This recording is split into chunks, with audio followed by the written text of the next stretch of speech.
Once you leave San Antonio, there's a long stretch of desert, and there really is nothing, and then all of a sudden, this whole borderline comes to life.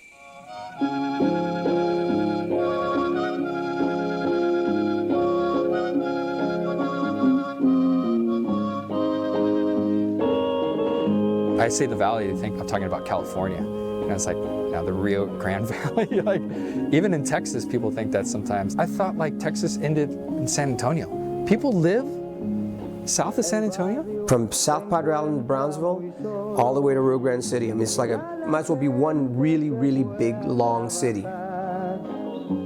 The southernmost tip of the United States of America and Texas, right? And predominantly, Chicano, Mexican American here. We are a synthesis, a fusion, hybrid bands, like we are a hybrid culture. So we combine all of these cultures in our music, our food, our dance, our language, who we are as a people. We're in a land of charo beans and Tejano legends. People say it's a place that time left behind. I've heard that before. They call it a wasteland. It's La Frontera. It doesn't seem like people pay much attention to this region of the United States for positive things. I'm sure we're in a lot of statistics, and I'm sure we're mentioned on a lot of news programs, but not for our art. It's almost like otherworldly. It's kind of its own bubble in a lot of ways. And it's hard to describe it to people who've never been there. The only place in America where they have conjunto classes in high schools. I mean, right here we have Mexico, and over there we got Mexico, and then there's an ocean there. It's not even named correctly. It's a delta. You can see extreme poverty here. You can see great wealth here. The heat. Oh, yeah. The heat and the cicadas. The palm trees blowing in the wind. The best Mexican food in the world. I don't care what California says, I don't care what Arizona says or New Mexico. It's just a very special place. Our history is embedded here on the border between Texas and Mexico, the United States and Mexico. So it's like the flashpoint here for the creation of Mexican-American culture. It's the cultural wetlands in a positive sense. It's home. It'll always be home.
Dad played the bajo sexto.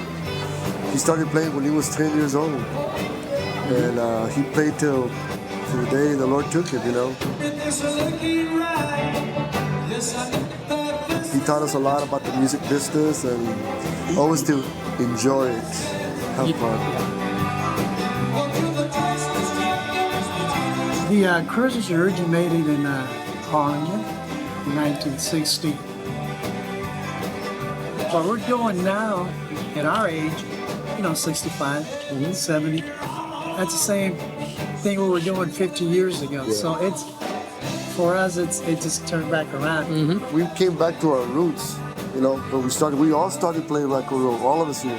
That's how we all started.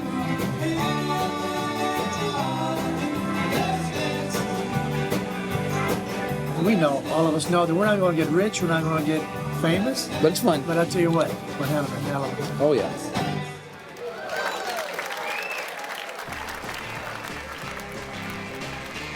I will say earlier about how was it? It was electrifying. There was always a scene going on. It was a party. We were a party band. Everything was just, letting us see chicks and who's got the booze. Hey, we're meeting at Jimmy Nichols. Who's Jimmy Nichols? Pharaoh Records was his label. Mexico was really taboo. Parents didn't like us going over there. We wind up at Eddie's, go to the Alaskan. El Molino Rojo. El Dorado. El Dorado. The bands there were incredible. They had the best musicians there. Nope. Radio KRIO. That was it. That was the station. We would buy advertisement on K-Rio and put on our own gear. There was local talent in pushes. If you had a record on there, you thought it was played all over the world. Swamp a Go-Go, yeah. They would invite bands to play, and then teenagers would just dance. Every weekend there were teen dances, parish halls, the Moose Lodge. If you wanted to get into the scene, you would have to get hired by Paulino Bernat because he made dances on Mondays at the Civic Center in McAllen. The McAllen Civic Center, that was the Innkeeper Band's backyard. We started with a soul, Chicano funk kind of thing. The Cruisers. We forgot to mention the Cruisers. The Cruisers were a great band. We started playing nothing but rock and roll, doing garage parties, birthday parties, free parties, free dances. If a good song came up, the place would be just whoosh, just jam-packed. People from all over the valley. Wow, this is really right on.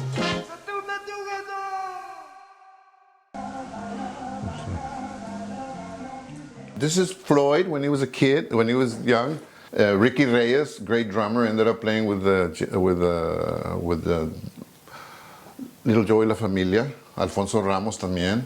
This is El Güero, Ramiro Barrera, the one that died. He was a Tejano legend. See, I kept this like 1960, I'm 12 years old. I'm studying rock and roll singers and bands, right? So I remember as a child driving in the backseat with my father taking us to his ranch in Las Milpas. He would have the radio station on that regional music from Reynosa. Here is where we started playing at the Green Flame. At that point, I guess, I didn't really bond with that, or I didn't really like it. At school, I was called Mr. Twister because of the twist, the chubby checker and the twist. It was that era. So when my dad and mom took me one day to the drive-in to see Elvis Presley on a movie, Jailhouse Rock, I said, oh, this is what I want to do. I want to do what Elvis does. Out of Elvis Presley, I didn't like the Jailhouse Rock and things like that, no. But I liked Teddy Bear. It had a rumbling, running bass type of thing, the boogie-woogie sound, old type. That's what I like. I was born in Mitchell-Cárdenas, Mexico. I came over here at age 7, 1955. What I would do, after I get out of school, I would walk to the bus station. Sweet Little 16 was in the jukebox there. I'd go over there with pencil and paper and stay glued to that jukebox and play it as many times as I could, trying to get the lyrics. It was very popular. I noticed we went to Louisiana, we would migrate, and people at these little restaurants, they would go to jukeboxes and things like that, and they'd play that song a lot. I said, something to it. People would smile. When they listen to it, they'd quiet down, they pay attention. I think get your mind out of the situation now. Say if you're working in the fields or whatever the situation might be, if it's bad, that'll get you out for a little while. We lived on the south side, so no Anglos lived over here. It was all Mexicanos over here. All the nice houses, the brick homes, the better homes were always on the north side. And all the people that ran the valley, of course, we called them rednecks at the time because they were the ranchers. All this stuff was all orchards, and everybody worked in the fields. There was a lot of racism and all those feelings that were hurtful, I guess they came out in our music too. Early on, we did it because we actually were competing with the Anglos from the north side. Since we couldn't take up arms, we were going to do rock and roll. We found Javier Rios, and the women just were crazy about him, and he had the moves. the hoochie coochie, the jerk, well, of course, the twist. And so we brought him on as the lead singer. That's when our band was the best. Now, I'm new to all this, but we had been rehearsing for about a week. We were ready to go. We were getting gigs everywhere. Everywhere they wanted us. That's the best time of my life. And I had my sights on this place. The McAllen Civic Center, like I told you before, if you make it here to play on that stage, you were doing all right. The fine McAllen Civic Center Auditorium seats 1,800 and another 1,000 in the adjacent convention hall. Yeah. And then we were young too, man. You know why I look at the annuals and I see our pictures.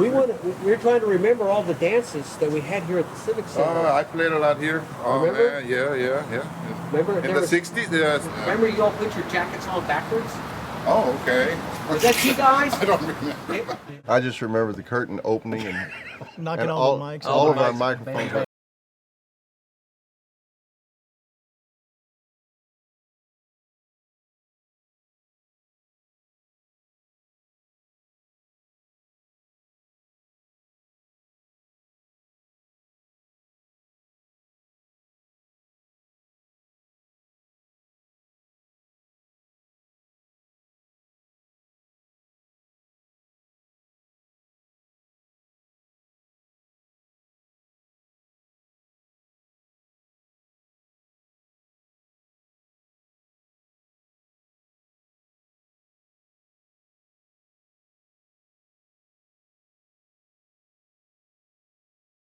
But we did the best we could with what we had. There was a place called the Green Flame. It was like a teen hangout, right? And that place would get packed on the weekends. I mean, I heard a lot of cool local bands there. Priest, John Green, Father John Green, rented the building, and that's where he met us, as our generation, and we started playing there the funk stuff. Black lights, you know, yeah. Walked through the doorways, they all had the beads hanging from the doorways. It was psychedelic, you know, I mean, that was that time. Well, the city would frown on those kind of places. That's where all the hippies would hang. Yeah. You know, all the troublemakers. When we formed the group Scam under Father Green, he said, we're going to go record at the Jimmy Nichols studio. Oh, okay, and that's the first time I heard about it. And then after that, I found out from other musicians that, oh, I've recorded at Jimmy Nichols. Jimmy was the one who got all the young people, all the rock bands recorded. That's what made him famous. Jimmy was a very interesting human being. He's the type of man, if he gave you instruction, he don't have to say it once. Not because of authoritarian attitude, no, because of his expertise. his demeanor was always the same. Yeah. You couldn't tell if he didn't like it or if he loved it. From 6 to 7, you record. That's it. And then you're out of here because there's 3 other bands out in the parking lot. Don't you remember the mariachis that were waiting to get in? That's right, outside. So we were lined up. When you come out with a local record, and shoot, that was big time for us to hear it on the radio. And Rusty Bell was probably the DJ at KRIO who did the most for the Souls. He was very keen on the local music scene, local bands, and he very quickly took up our record, Diamonds, Rats, and Gum, promoted it, helped promote us into the Moose Lodge and the Grapefruit Bowl, the dances that were going on. KRIO played the complete spectrum of music. They definitely gave us visibility up and down the valley. Couldn't have done it without them. Q94.5, the rock station, man. Getting the lead out on a Thursday afternoon, man. That song reminds me of... You know, when you talk about general market radio, it is a lot harder for a local original band to crack into the format. Rock and roll, James. We've got some more rock coming your way. The program director, his job back in the day, would listen to the song and tell the artist, you know what, that song's good, I'll play it. You know, that song is good, I'll play it. It's a hit. The Playboys of Edinburgh had a regional hit, Look at Me Girl, and that hit big. That hit big all over the valley and beyond the valley. That record was taken off, and we were in high school. I was going through a Billboard magazine and just looking, and it was a full-page ad, Look at Me Girl, East Coast Smash. Bobby V had covered us on it, and that's when Columbia got interested. We graduated at the end of May and signed with Columbia Records 1st of June and went on tour.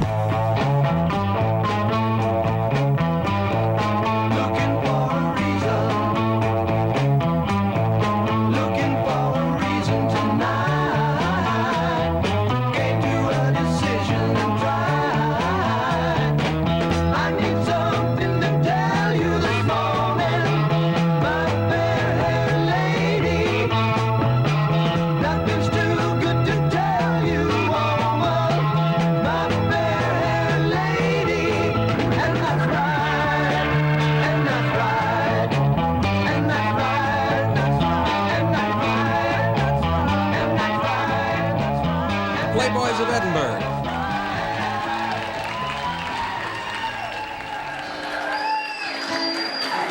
Here's one you might remember.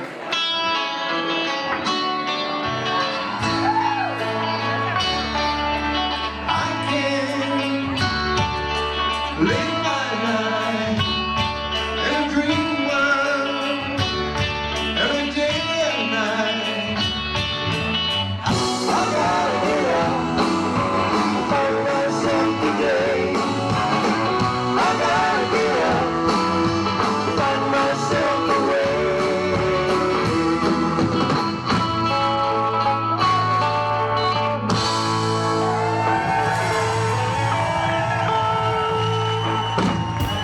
The last 50 years have really flown by.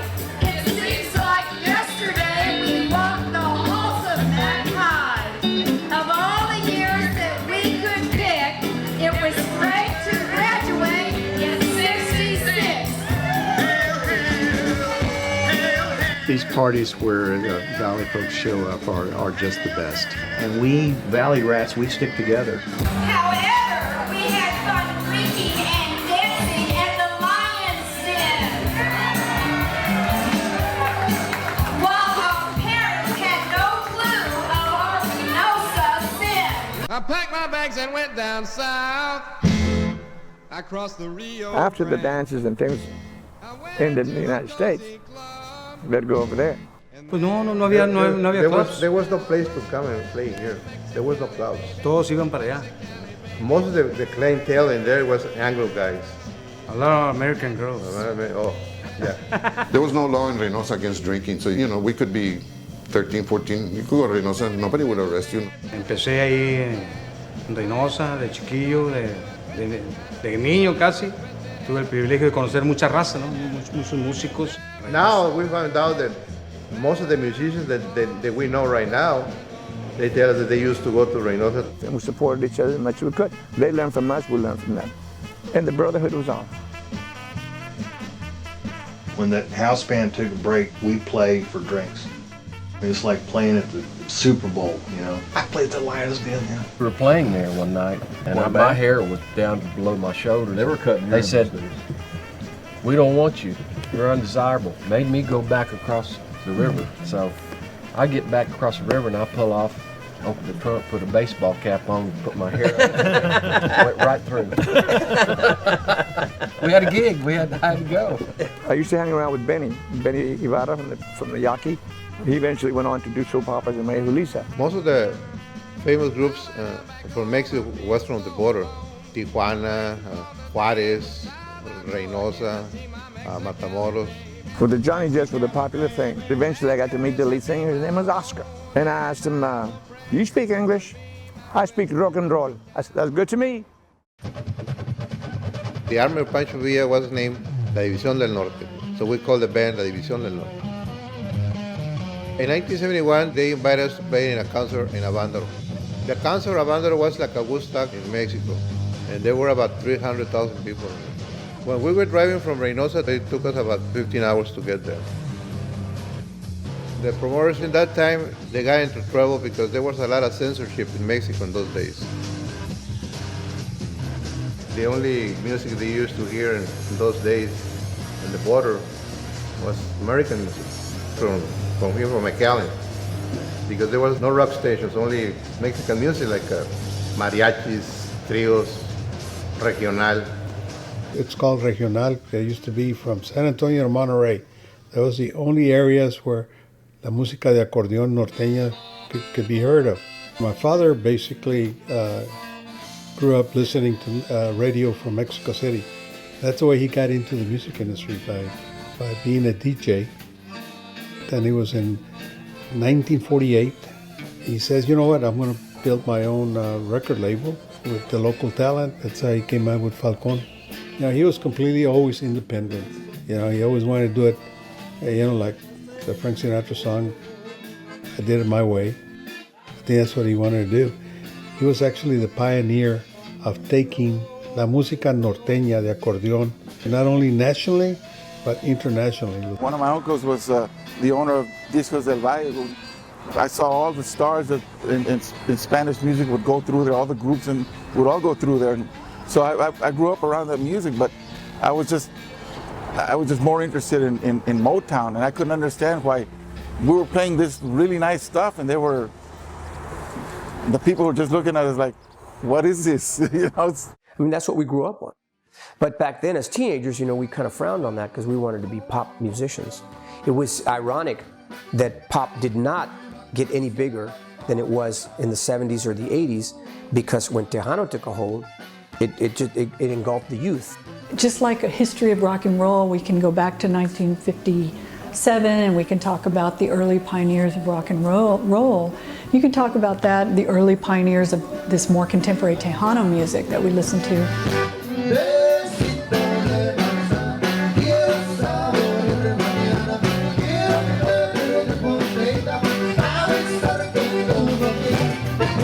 Are y'all having a good time?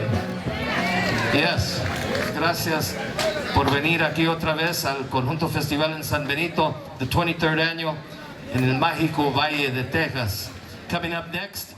The original ensemble that we created here is the conjunto that you're hearing here. Accordion, when the German, European settlers brought the accordion, we combined it with a Spanish-Mexican bajo sexto guitar. That was the beginning of a new American original ensemble and style of music that we know as conjunto. Conjunto music started with Narciso Martinez, and it started very humble, very simple. And then as our youth is coming along, they decided to put a keyboard. Somebody came out with a keyboard. And now they had added drums, which added the element of rock and roll into it. And heavy bass, instead of the acoustic guitar bass, now was real bass. Going further back, you still see these elements of the punk subculture within earlier and earlier movements. You're rejecting societal norms, you're class conscious, and the DIY ethic. My brother, Simon Reyes, he didn't have like a manager type of thing. He kind of did everything. He promoted dances, you know, charge, figure out how much they were going to charge and things like that. And that's how he would get along, you know. When we started taking all this Mexican music and giving it a different beat, it was something different. And it was being made by Chicanos. It was Chicano music. Chicano music came in strong. I would go to the Baile Grande and I would see all the innkeeper fans there. You know, all our fans were like, oh, now they're dancing polkas and cumbias. They don't want to dance rock and roll no more. It was pop music. If you say pop music is the music of the youth, the music of what's happening, that's what was happening. Yeah, when they grew up and they start, you know, taking part in their roots, is what it is, basically. And it wasn't just cultural nationalism for the sake of embracing your roots, but it was a form of liberation. If you knew your roots, if you knew your history, you could free your mind. Being cognizant of your own history was liberating. In Spanish, braceros means a man who works with arms and hands. But in American lingo, they are called lifesavers.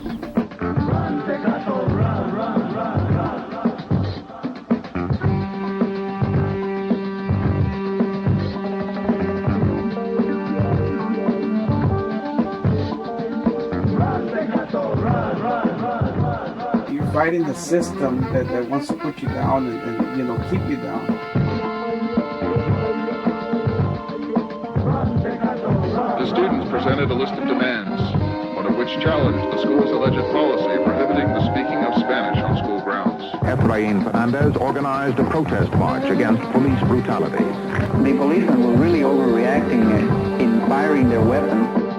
I think he had it in his mind, you know, that he was going to come and probably shoot a Mexican American.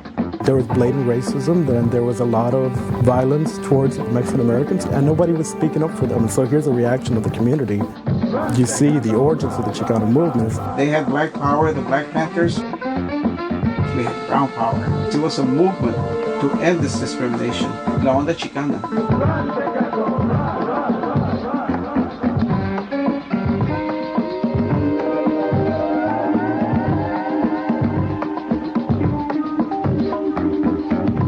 Steve, he was all para la raza, bro. I mean, he's Tejano all the way. You know. Coming from a family of migrant workers, I mean, nobody has to tell you what the struggle is.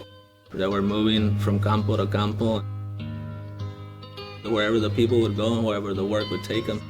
We were like sharecroppers, you know, like picking cotton, picking all kinds of. We'd go to Arkansas, Louisiana. My cuñado had an accordion, and so Steve would go in through the window, man, and grab the accordion, right? But nobody knew. Then one day we came early, man, and we caught him. Oh, that's my dad said, "Hey, you better know how to play that thing, boy."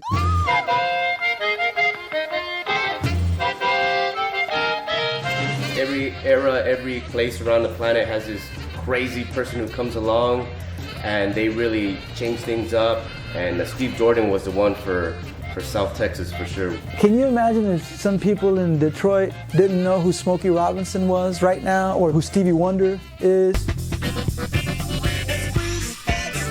He was really out there, man. And he was doing psychedelic stuff, you know. First time I heard anybody use phase shifters and echo flex on the accordion. Traditional folk music, whatever you want to call it, he was thinking about it in very different ways. If you know music and you know the deep groove of it, then you know of Steve Jordan. They've called him the Jimi Hendrix of the accordion, but then other people have said that Jimi Hendrix was the Esteban Jordan of the guitar, right? One of the ways that our culture has been exported to around the country are where the migrant workers would go to go pick whatever they were picking. Most of us that played in Chicano bands, you know, we traveled up north in Chicago, Michigan, Idaho, Washington, Oregon, Colorado, anywhere in between to play at the labor camps. Okay, they had dance halls in the actual labor camps, so we followed that trend. Okay, yeah. Everybody did. Even Little Joe, even Sonny and Zuna, we all played the same places, you know, like for the migrant farm workers. The routes where the people would settle, that's where the music would go. So the Chicano artists started touring, and they had it made. They would tour and make lots of money, because they're taking our music to those people that are starving for it, that are homesick for it. So there was a big era of Falcon Records. From there, throughout the years, you know, the company grew into other types of music. Like Grupo Romance, also Roberto Pulido y Los Clásicos, and the originality of a Tejano country band by a man named Country Rollin'. Country Rollin' is the founder and the father of Tejano country.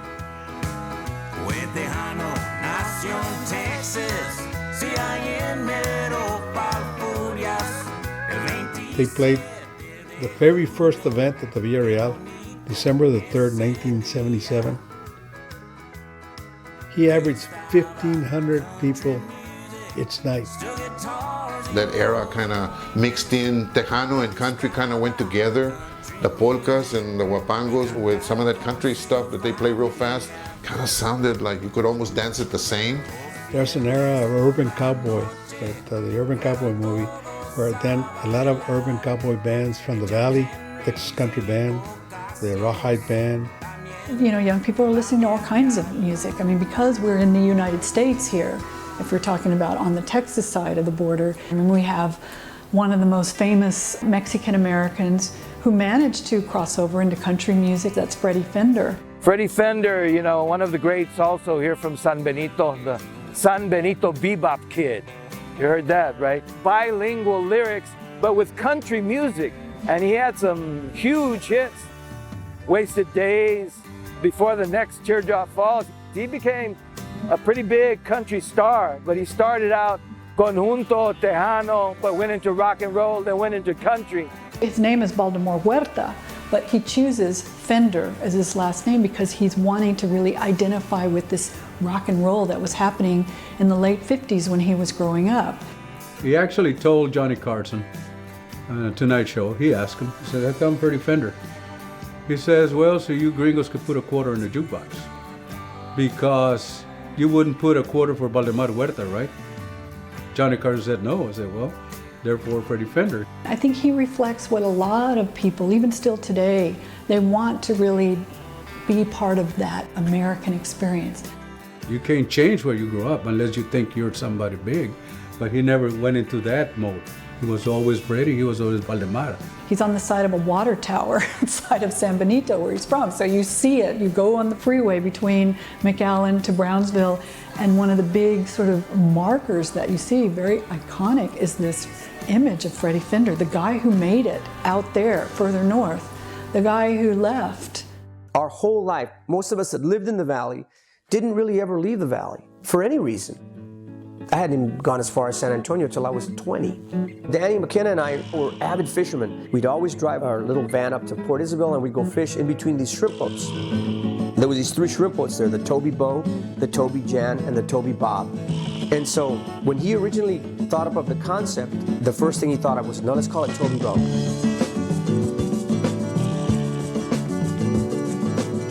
There was a radio DJ named TK, and he took our first Toby Bo record, which was on a local label, and took it almost all the way to #1, a Valley record. So on that fame, we started performing all over the valley as Toby Bo. They always had a following just because, I mean, they were so good. And I'm not sure that there were bands at that time that were doing anything like that.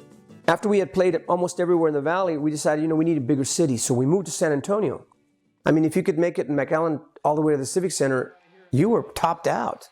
We got turned on to a fella who worked for Rocksteady Management, who managed Kiss out of New York. Danny McKenna and I had been touring around with this chorus of My Angel Baby. One night we sat in the hotel room, we wrote the rest of it out. The rest is history. And the song went all the way to #1. We put us on tour with Bob Seger, the Doobie Brothers, ZZ Top, Linda Ronstadt. Come on, we must have opened for everybody. I was in Dubuque, Iowa, and then that's when they came out with their tune, My Angel Baby. It was like, Toby Bo, they're from where I live, and here's their record. I just bought their record, and it was like you could hear them on the radio and everything. So those are my friends. The bands that did have stardom, a lot of them were by accident, or like a lot of them were because of the Spanish movement. But those were already directed towards the fact that it was popular down here. All the musicians that you see performing and playing with Tejano artists were rockers, but they tend to go that route to make a living. As the 70s became the 80s and stuff like that, I guess the rock and roll gigs dried out. I saw that change and I embraced it. I fell in love with it. And I learned a lot of Tejano and Chicano music. They started incorporating more keyboards, and it became, I guess, modern pop music as compared to what Little Joe and Sonny Osuna were doing, and it became like a big business. You had your Mas, you had La Mafia, oh my God, La Sombra. Oh, I can sing you La Mañanitas, Javier Solís, I can sing you. Hated it. She hated it. When something becomes mainstream, then the status quo is shifted, so you're going to want to find a new way to subvert the status quo. You had rock, Tejano, and country. That was what you had down there. And so we were total freaking freaks. Sometime in late '79, I got a call from my friend Marty Howard, who was begging me to come back and to join a new band.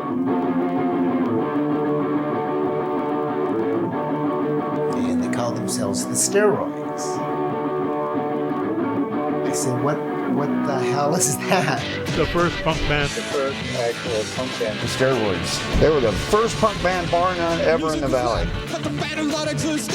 Bang, bang, bang, in your face, man. The two-touch cheek, cut it up, there's no resistance. When I saw Ray play, he had it. Come out in a pink tutu and start screaming.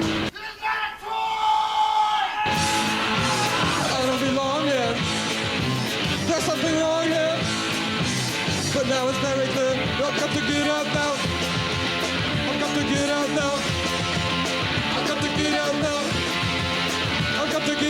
mannequins? Where did the mannequins come from? I don't know.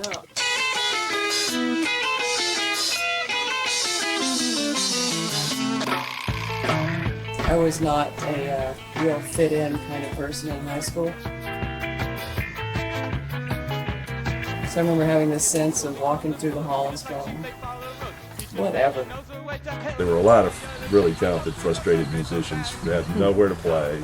As far as venues, what venues? There was big places like the Villa Real. But as far as a regular club gig, there was no regular club, to there get really at. wasn't a scene. Part of youth is creating your own thing, and they had their punk rock thing, and we had our kind of progressive rock thing. And they appreciated what we did, and we appreciated what they did, but I think sometimes we thought, wow, those guys are really getting on the edge, man. When they started calling new wave music or punk rock, down there, we were pretty much the only ones that were doing that because, there'd be 5 people at the show. Ray Sarabia talked David Trevino into letting us have one night a week at the local disco. Hello, we're back again. We walked out on that stage that first night. I'll play some more steroid music for you. I hope you're ready, because we are. Wardrobe provided by Johnson's Ropa Usada. People really had no idea. Hey, Mr. President, here's a bullet for you. I'm just a crazy man with nothing better to do. Oh, it's crazy. No one gives a damn. Let's shoot the man. They got us instantly banned in a couple places. Hey, Mr. President, here's a bullet for you. There's still another man waiting for you. Ronnie tipped over in a saddle and grin. One little bullet almost got him in. I love the girls. I lived down the street from them. I went and watched them practice all the time. Hey, Mr. President, here's a bullet for you. I'm just a crazy man with nothing better to do. They started and were over before I even got into like any kind of punk scene. They shot them too.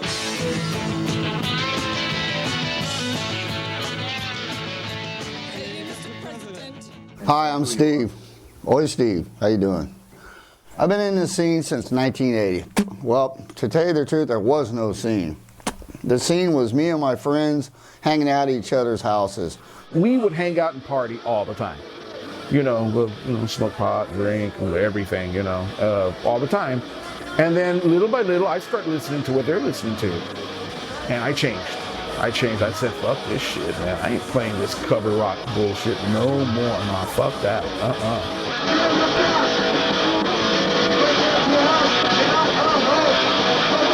People used to own like lots, like on the side of the river, and you could go there on the weekends and get wasted, We did it for the pure love of it to expose people.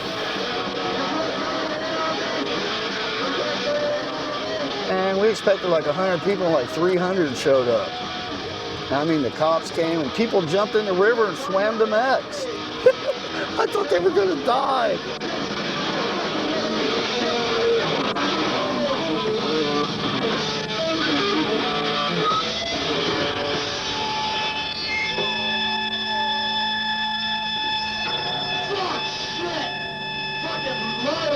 River, man.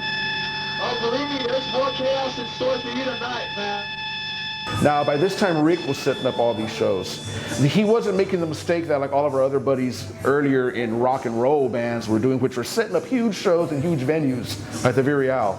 Well, like, you gotta pay for the fucking place, Well, how the fuck are the bands gonna get any fucking money? It's not gonna happen, dude, He would throw all these punk and thrash shows in the local valley, which actually started at Sun Palace in Edinburgh, Texas. Okay, you ever seen Sun Palace right there on what's that fucking street? 281 Klausner shit. Klausner. So the Sun Palace is right there, and that's where all the metal shows would go on. The Sun Palace and the Palmer Pavilion were these kind of epic venues to us as kids. Fart Blossoms from McAllen, Texas, which is one of the original early punk bands. And a lot of them were thrash, some of them were death, some of them were punk. You had the metalheads over here, you had the punkers here, and boom, I mean, they would fight. I mean, real fighting. We were starting to be in the scene of like moshing and seeing these small death metal outfits. So there were kids with like nails, you know, coming out of their jackets, and like dudes with like Sodom shirts, just fucking headbangers. But now we had like Confused, and now we had a scene that had legitimate hardcore punk rock bands. We were living the life of a bunch of punk rock skateboarding kids. We like this shit because we're aggressive and we're getting in this room and we're just thrashing the shit out of this music. We didn't even have a network or a place to get started. We just had to create it. We drove from McAllen to South Padre Island and back, hand out paper flyers. If you had a black t-shirt on, if you had long hair, if you had a funny looking haircut, we gave you a flyer. And then you had McAllen's notorious Disgust. Bunch of little fucking kids, man. That's how I remember them. We had carved out with razor blades in our arms, DHC, Disgust Hardcore. Actually, more pivotal than anything else, other than Rick McGee, were the Chicks. They had Scumzine. It's SGUM. It was an acronym for Slimy Green Uck Mosh. It was literally one of those Xerox copied magazines. There it was, reviews, interviews, everything. Slimy Green Uck Mosh. That's what it meant. Why can't I remember his name? Was it Cranial Overload? No, it was. Yeah, Cranial Overload, right? We would get like a lot of the flyers that we had for the shows like this, and we have a lot of them left over. We used them back for our notes and we stuff did like our that. reviews in the back. We'd use my sister's, where she used to work at the time. I worked there too, and I'd use their Xerox machine. And you there know, I was putting paper in, the long ones, and then there we are folding it and stapling everything. And one by one. There's like 400 or 500 yeah. of these, and there we were at, what is that, 2 in the morning? 2 in the morning. We knew each other since middle school. Oh, those are the weird girls. I wasn't allowed to go to concerts at the time, so we would speak out. But then I decided, you know what, why don't we start throwing them? If I start throwing them, then they have no choice but to let me go to the concerts because I'm doing them. So our first shows were all local, mostly Rest in Pain, Ex Mortis. Rest in Pain turned into Severance. They were our biggest draw. It was something to see, the mosh pit, people involved. We would get into it, and it was just great.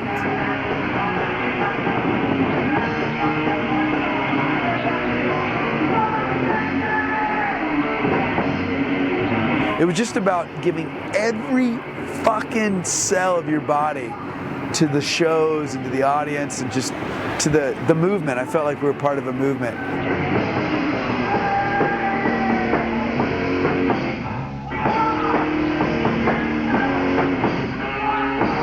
As soon as we get on stage, we take our shirts off. Little bony bodies, full of muscles, little skateboarders, mohawks, you know, the whole thing. All the older kids that were out in the mosh pits, they just go crazy. We were living in the afterglow of the second wave of punk rock, that those bands had really largely subsided. It's like when you see the light from a star that has already died out but is traveling through light years. For all we knew, Minor Threat and Black Flag, these bands were still completely relevant.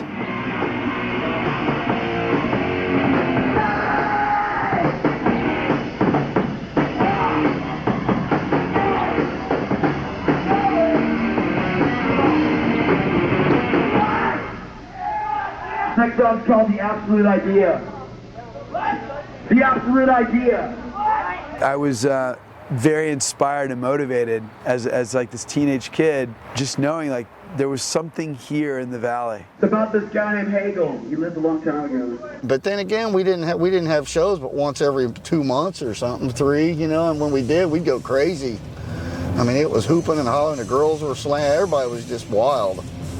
You know, stuff got tore up and people were flying around and falling down and, you know.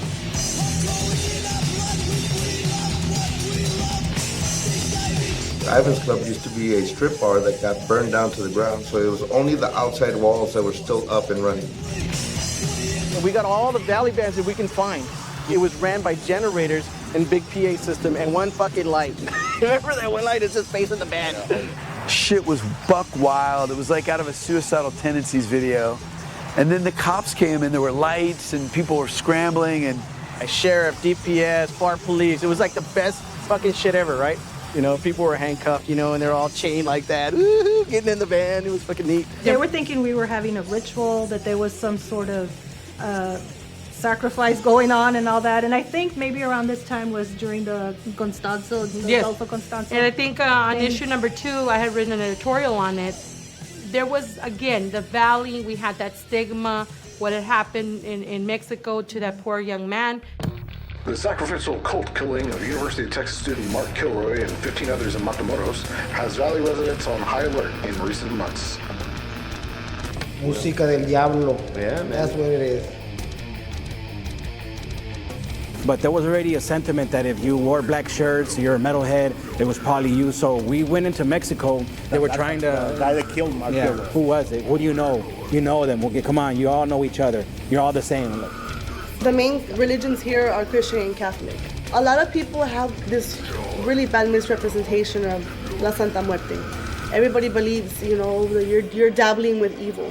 Primarily, she's a protector of women and children. Here we use eggs and we use lemons, sometimes we use herbs. And that's also part of our Mexican culture because we have Aztec blood. Like my grandma would do the egg thing, but it was weird and I would just stand there and I would just be like, what is she saying? I mean, I wasn't as fluent in Spanish as I am now, and I was like 5 or 6, like I said, so it was just very odd.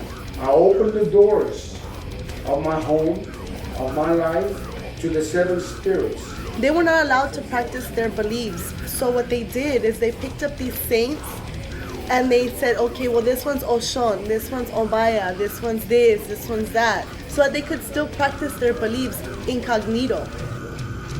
Son and the Holy In every culture, there's some way or another where one cleanses the spirit. And it's the same thing when you do a limpia. And in the Mexican culture, we celebrate death. Because at the end of the day, that is the one legitimate truth. We're all going to die. Y'all take care and keep God bless you, okay?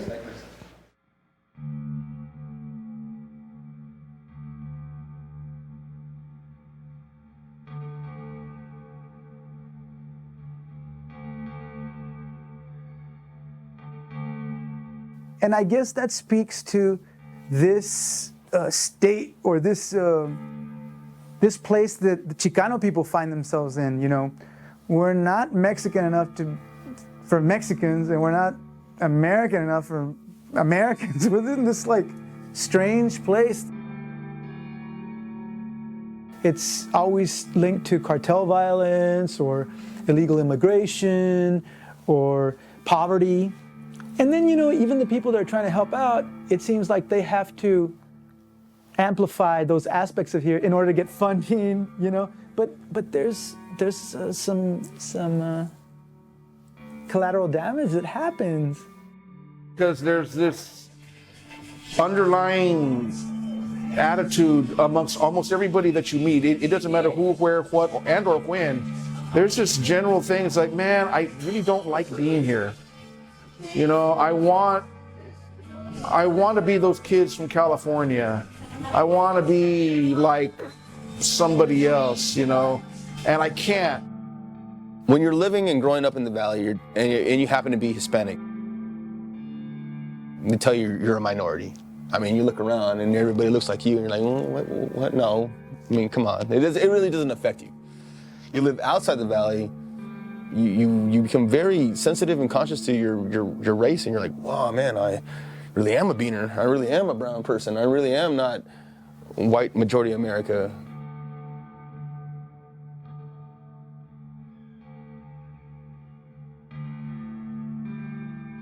I do remember us going to a restaurant on tour, sat down in a diner in Michigan, nicest little diner you'd see from the outside.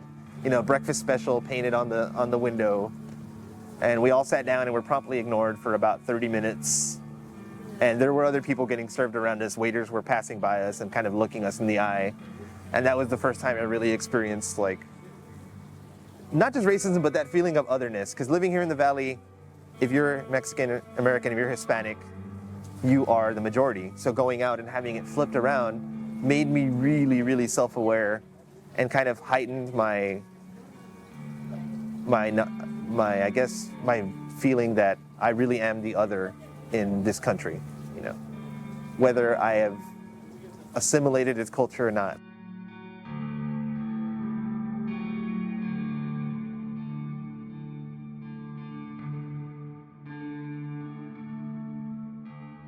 If you leave the valley for a while, I think you begin to appreciate its richness, you know, in culture and how unique it is compared to a lot of other places in the world.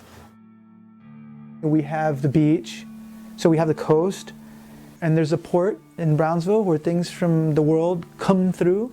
There's another country right at our, you know, right around the corner. So it's very ripe for interesting art and cooking and culture, you know. So there's beautiful things about this place.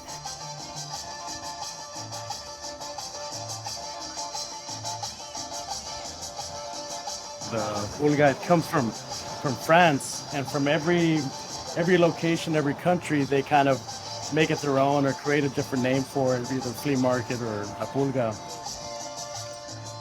These stores or these centers, these markets are like reflections of the surrounding communities.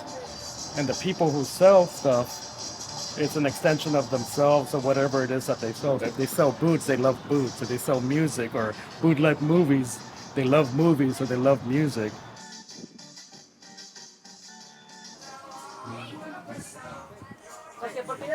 Oh, wow.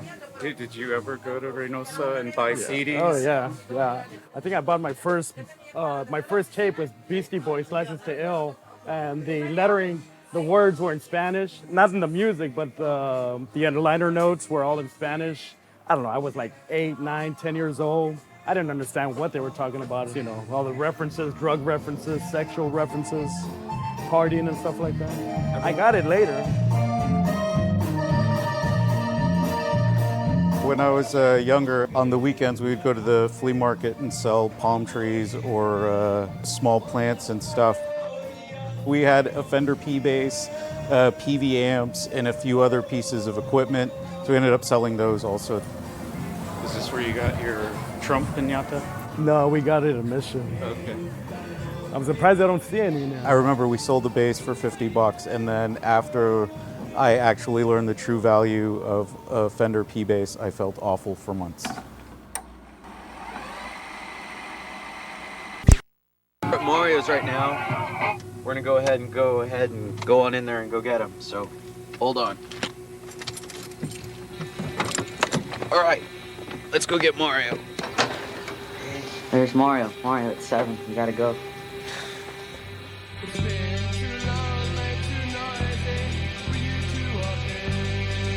Just left Mario's house. Victoria Peter. This way. Let's go see Raul Castillo asleep. It's Raul Castillo, the sick boy. We're Catholic school kids, so we were kind of in this bubble. Just kidding. How do you feel? How do you feel? Pretty good. Okay, you're gonna go eat Chinese with us? You know, we went to school with kids with a lot of money, families with a lot of money, and like we were all kind of just like these middle class kids that kind of found each other and like liked some of the same music. I couldn't listen to hip hop at that time because a lot of it was so superficial and about the clothes and about the cars and this and that. I was like, I have none of that, so I can't identify with that. But I can identify with the Ramones.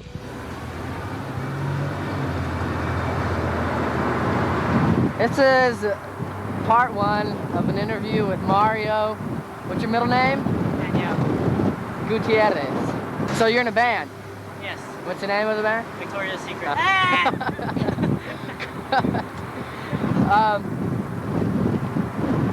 What else? How long's the band been together? Almost a year. Almost a year. Well, me and Jude, a year. Oh, hold on. Jive cut. What do you think about playing shows down here in the valley? They're alright. They're alright? What's your main goal in life? I mean, your future. What do you want to do after graduation? Take off. So this is January, I believe, the 23rd, 1993. McAllen, Texas. DHC, boy. Bye. You know, this is like pre-internet days and pre-cell phones and all that, and that we were able to, I think, just come together and make it happen ourselves just because we wanted to, just because we were interested in creative. Right now, Roy is getting his guitar and exchanging it with Jeff. Everything's gone wrong so far. Our fender head broke, which is our guitar amp, and that's Roy with glasses. I started writing Discord records, like letters, to send me their catalog. I was just really enthralled with them as the model. And so that's what I'm talking about, like this collaborative thing of just, let's just make shit happen, man. Let's just do something cool. Let's do our own thing. And I felt like it was so empowering, you know? We didn't have any venues, and Jude Tanguma found it randomly. I don't know, it was like a quinceañera spot on Trenton. When there was nothing on Trenton. He went on a hunt for something. Yeah. And found that, yeah. We're on our way to Trenton Point in the truck, listening to 311, because I like them a lot. How are your feelings right now? What are my feelings? I'm scared right now because Tony's blanket's about to fly off. Oh, God. And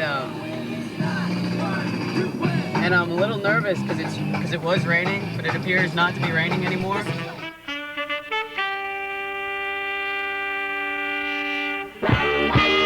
So we're in big trouble for tonight unless we can find this guy named Bob. They're opening at 5. They're opening. Get the thing off me, man. Sorry, Tony. This is Bob. He's the one that saved us today. Say hi, Bob.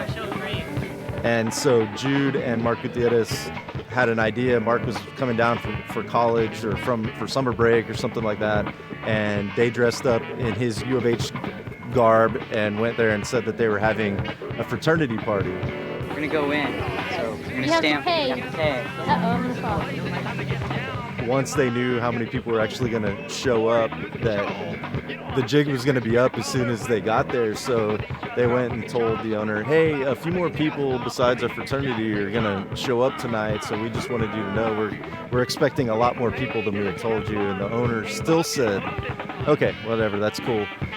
Basically, I was planning like a civic center, weddings, business meetings, quinceañeras, family reunions, and all of that.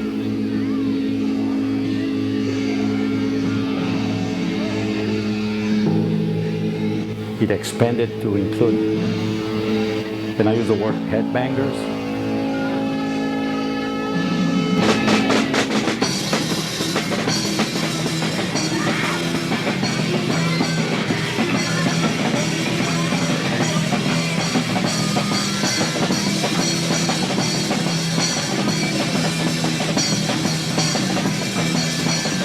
That was kind of more of a start of people getting more into indie rock. Victoria's Secret would play, Galaxy Overdose, the Flower Bangs, they were the darlings.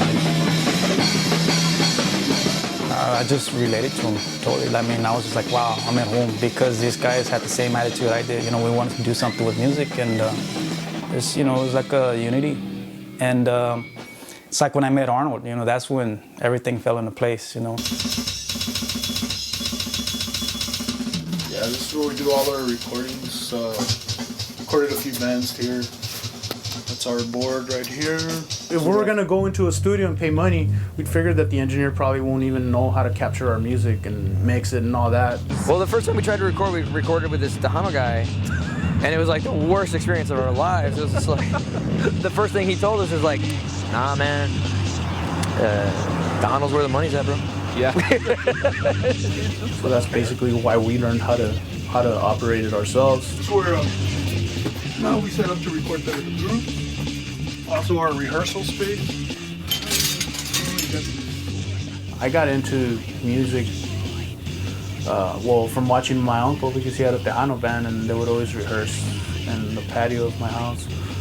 He'd sit behind me and he was there, I was trying to learn a beat and he'd be like behind me with a drumstick, like tapping me on my thing. No, you're not hitting hard enough, stay on time. Like, he would like do the metronome, but like by smacking me on my thigh, just to keep a solid bass drum. And I guess that has a lot to do with the way I approach my drumming style now, which is very hard, you know. I remember the first time I saw Catastrophe, they had like this sort of backstage area set up at Trenton Point. You know, I kind of peeked back there. They were changing into like their underwear and wrestling masks. They sound so muddy and like raw. It was so honest, and it freaked the shit out of me. I was like afraid of seeing these guys live. You would think Memo was playing to like a crowd of like 5,000. What's up, McAllen? You know, like we don't know where we are. It was in '96 at Metropolis, which back then was called Club X. And that's where a lot of the shows would happen in the early '90s. I would book there every night. Because that was teen night. After everybody danced and listened to like early 90s techno, and there would be a show. It's our debut show, so please let's welcome from McAllen, Ink Bag.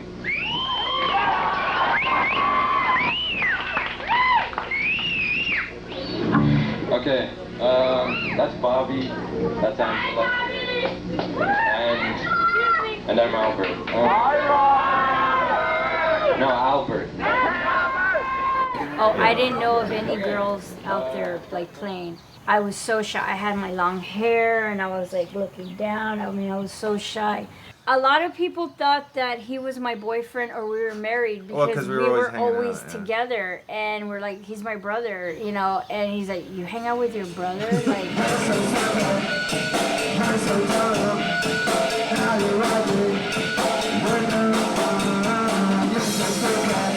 so there was this bar, right? They told us, hey, y'all can't play any originals. It's only gonna be covers. Oh, yeah. And we're like, well, we don't play covers. We're like, we don't care. If you're gonna play here, you're gonna play covers. You couldn't book a show unless you were a cover band or you were Tejano, corrido, mariachi type of music. And Albert's like, okay, this first song is Led Zeppelin, Hotel California. And then we play one of our songs. And they start, and then next song, this is by Prince and the Revolution. And then we play one of our songs. It was like third or fourth song. The guy's like, wait a minute. Get out of here. So we left and took the whole crowd with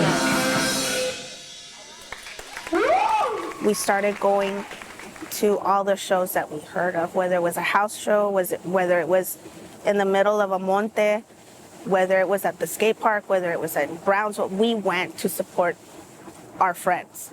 We didn't really call it a scene. It was more, they're our friends, so we're gonna go support them. Nosotros siempre hemos querido ser grupos de mujeres. Siempre hemos estado como que female power. They were from Reynosa. It was like the first time anybody saw like an all-girl band, and they were fucking singing in Spanish, and they were very hardcore. And I was like, wow. It was like cute girls fucking screaming and yelling, and I was like, fuck, man, it was fucking awesome. We were in a time where the scene was really cool, what was happening and was blooming at the time. There was all these shows happening in Reynosa at the time, all these bands that now all those places where we used to play, if you drive across the border, they're closed.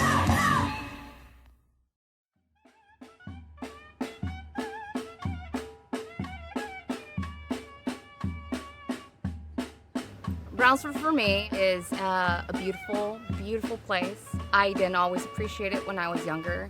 Now that I'm older, I do. I love it. It's like a jungle when you come down here, and you have to be used to the climate in order to appreciate it because it is hot. And there's not a lot to do unless you're creative, but that's why we have so many creative people in Brownsville. If you look downtown, you'll see. This is Elizabeth Street. There's HEB. I think it's the first one in Brownsville, actually.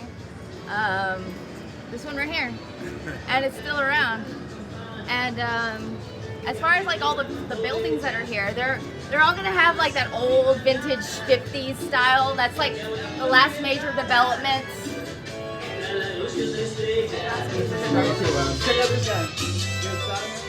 When you compare it to McAllen, it's just two totally different worlds. I was like a homeless kid in Brownsville, and I'm just like, fuck those guys, man. Like they got video cameras. To me, I was like, man, they're rich over there. You have like your old school people that worked off of the land. You have like your good old boys, and you got like your señoras, the ladies that do the cooking. You got the ladies that do the sewing. Like those are like their careers. They can make a lot of money off of it. There's like these neighborhood economies in Brownsville that you don't really hear about, but they exist. But Matamoros is like a population of like 1 million people, and Brownsville's like 180 some thousand. So you gotta take that into consideration that we're like more feeding off of them than they are of us, if anything.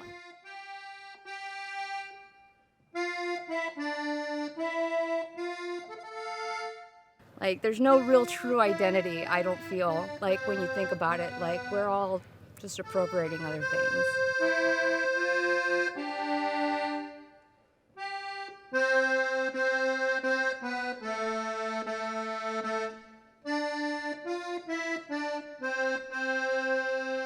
Brownsville, I think, is allowed to be able to appropriate all these different things simply because of the fact that so many different types of people helped build it to what it is today.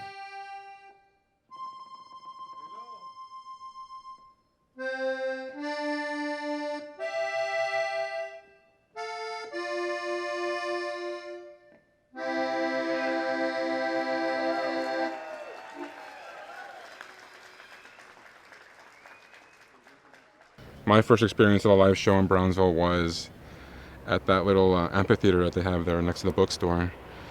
And I think when I saw it in the Herald, live music, and they listed the band names, and I told my mom, like, hey, can you take me? For some reason, the bands down here were always angrier, a lot more violence in the music. Just everybody's just always just seemed pissed. More punk, more thrash, more metal for sure, death metal, black metal. That stuff's always been Brownsville. There were a lot of field shows. Sometimes there would be boards for you to play on, so those were the nicest shows. That's when people would make the big old fires, and like the pit would get all crazy, and girls in, guys in.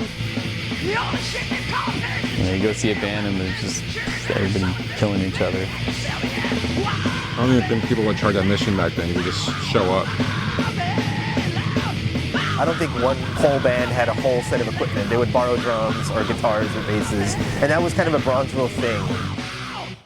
Well, I grew up in the projects, man. Bougainvillea. So it was either like start playing an instrument, or I was gonna end up in jail or killed, man, because it was crazy then, man. Chapas was the place to come and play at. Because this place has been here since 1986. In a very famous street. La 14. La 14, you know, it's full of cantinas, and you drive down the street, man. Prostitutes and drunks, and we feel right at home here.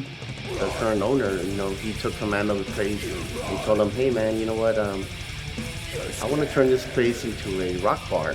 I need a band. Get me a band that'll pick all these fuckers out of here. And, well, they chose what do you think the band was, man?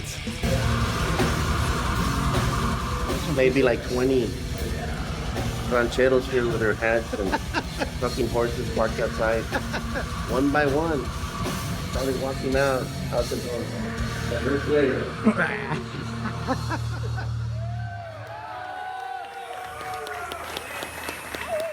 You know, our parents were a part of that Tejano Legends culture, and, you know, they were part of that ranch life. So when they would look at us, they'd be like, what are you guys doing? Like, you know, what is it? Like, what music? Well, that's not music. That's not music. We might not have an accordion, you know, we might not have like a, you know, cowboy boots on, but they're playing music. And it's coming from their heart. The same way, you know, these corridos come from their heart.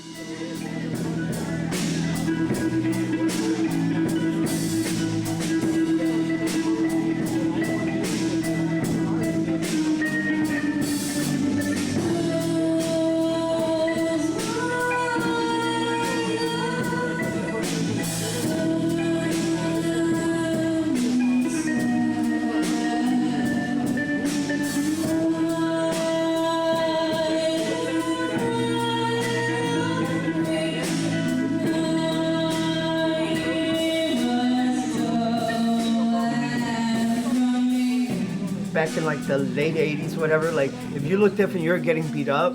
But when we started playing and being into punk rock, we weren't getting beat up. We were like, people were wanting to hang out with the people who never would speak to us before. Punk bands were hitting big, getting videos on MTV. So, you know, all of a sudden you have, compared to like maybe the late 80s, where you'd have like maybe a couple hundred kids going to shows. Well, now you had 500 to 800 kids wanting to go to shows, and people from all around the valley showing up.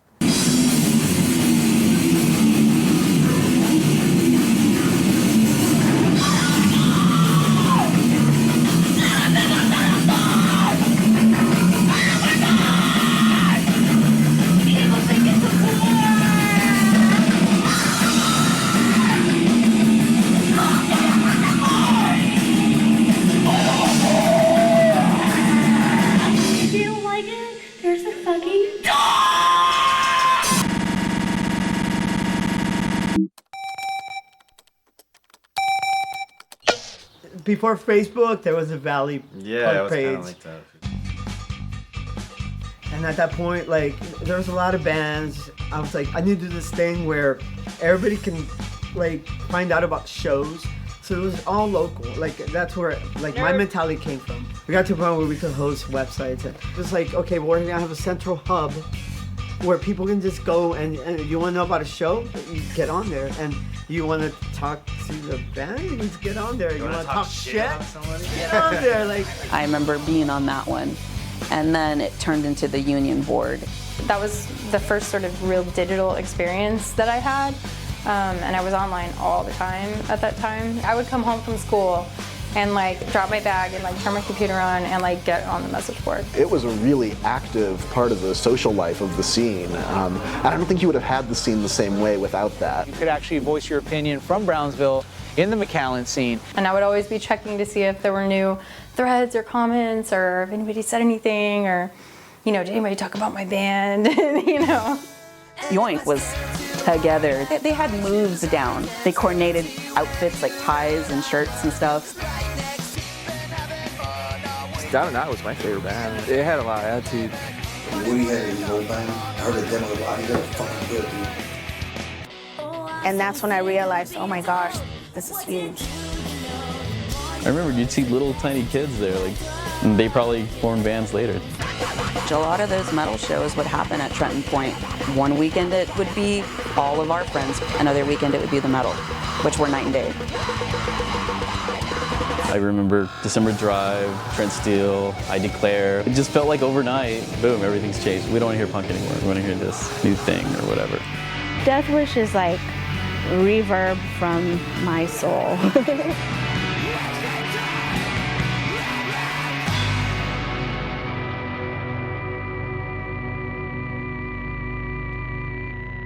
We were these children who rebelled, and we wrote songs, and we refused to be assigned to be Tejano bands or country bands or cover bands. And I felt that if we were just bands by ourselves, we're never gonna get above water. We're just gonna we just play our shows, play for our friends, and then that was like it.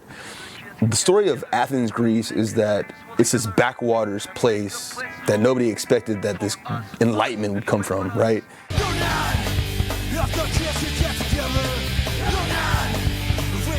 I was just engulfed and just in love with the idea that this backwards, shitty place, wasteland that nobody gave a fuck about could be the same, like history could repeat. Mark thought that we could change the world somehow. I thought we could change the world. I wanted to kind of... They would all have a once-a-month meeting to figure out what they were going to do, and it was to guarantee that there was always enough money to throw the next show. We wanted to get as many bands on board and have as many shows as we could, but allow every single band to play. It was really worked out well, that idea that like we're all equal. I'll tell you what, this fucking feels like a home. This feels like a scene. This feels like a family. This feels like a grouping. It's something bullshit. And the scene was just so tight-knit back then, like everybody pulling for each other. You know, lots of bands, shows happening regularly, and not having to wait 3 months, an actual scene.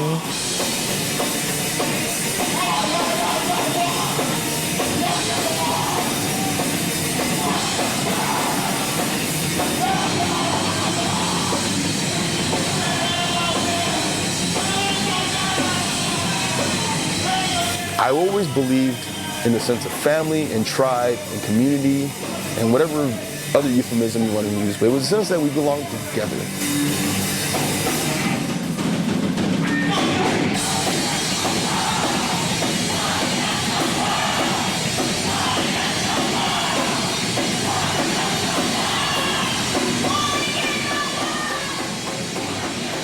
I knew that I gave people a place to go, a home, because that's what I wanted.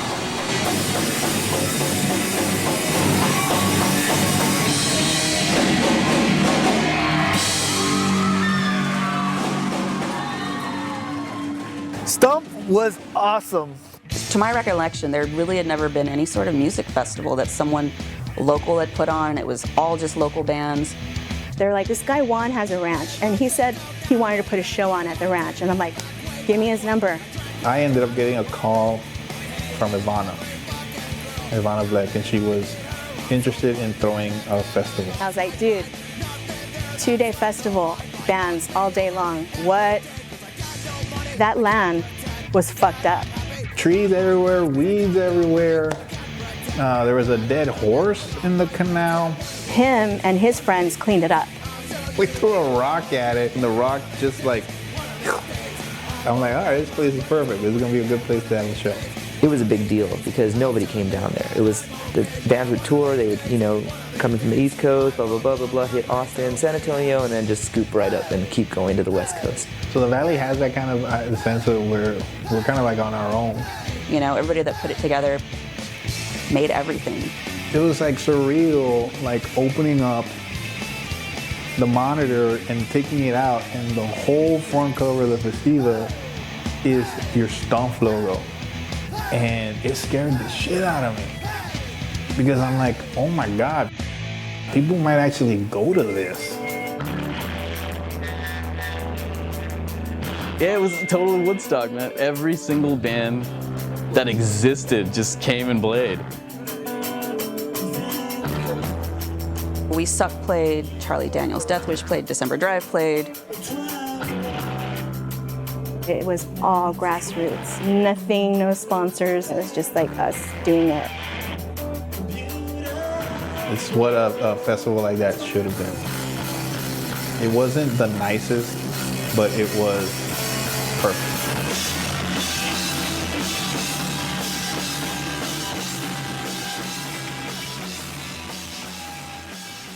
The idea behind the union, as much as it was this kind of high-minded social experiment that Mark Hardcore had, it was also, let's make sure that there's a show every month. And by the time the union ended, there was a show every month. At a certain point, I said, I think we need to give this to the future. We've already kind of set some sort of foundation. Let's see if they'll step up to the plate. You started to see punk shows, strictly punk shows, and strictly metal shows, and strictly emo shows, and even strictly sort of like those enthos shows, those weird indie sort of religious shows, And there were smaller shows by nature, because everybody talks about how at Trenton Point there were 300 people, but then you started having smaller shows, 70 people, 60 people, 80 people. And a lot of people, to me, misinterpreted that as the scene being dead. But to me, what you started seeing was like individual scenes starting to grow. So collectively, even though nobody was perhaps together at that time, it was probably larger and still is larger now. And now you flash forward, virtually 10 years, you see that now. And now it's, of course, insane. You have to roll with the punches with what the scene's morphing into. You can't stay stuck. Forget about it, I'm so envious and so jealous. Your music can carry you beyond borders, beyond cities. It's a social scene, it's a cultural scene. You start seeing this mosaic picture come together. I know it survives. It has to survive. It comes and goes. It's like a wave. It goes up and down, up and down, up and down. These kids who are here are going through what we were going through, and it's gonna keep going, and that's great. Like, what am I gonna do? You know, like, fucking play music. What was the question again? The kids coming up had their own ideas of how they wanted shit to go and how they wanted to run things, and more power to them. You know what, you old fucks? We're gonna do things our way, and you guys can either get on board or get the hell out. And isn't that how it always is?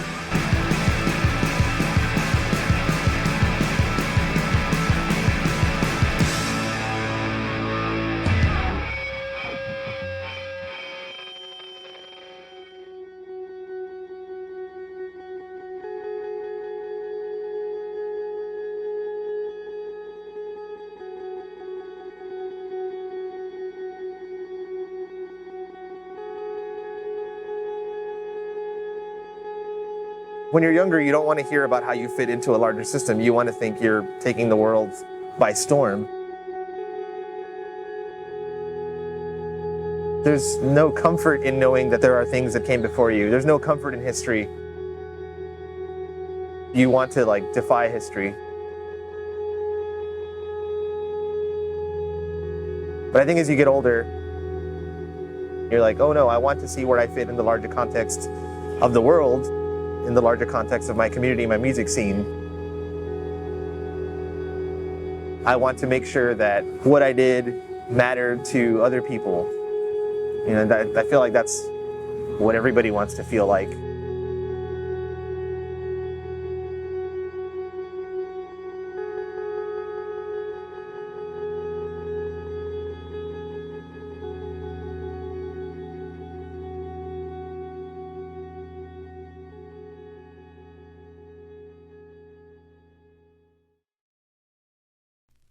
And just to wrap up, one of the things we're doing is we're asking people to kind of name as many local bands as they can remember.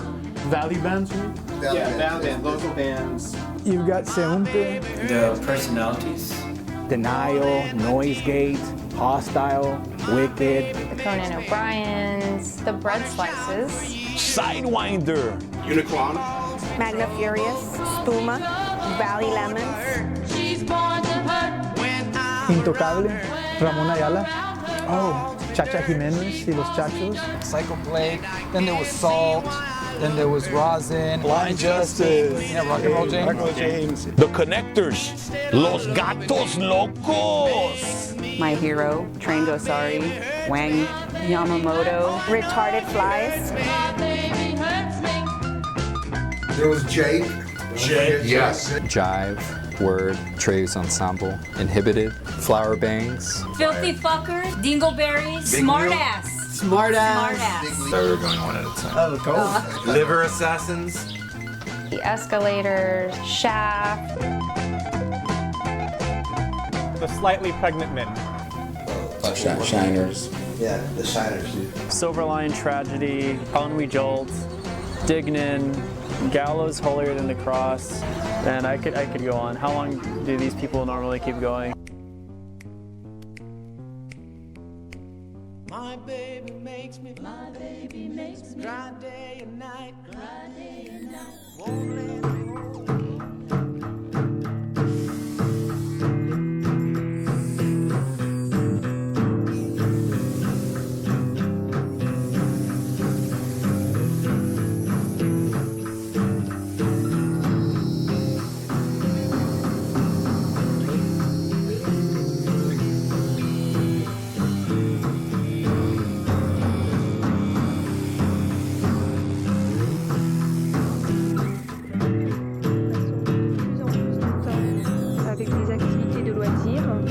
c'est tant mieux, je dirais. Vous appréciez? Oui, tout à fait.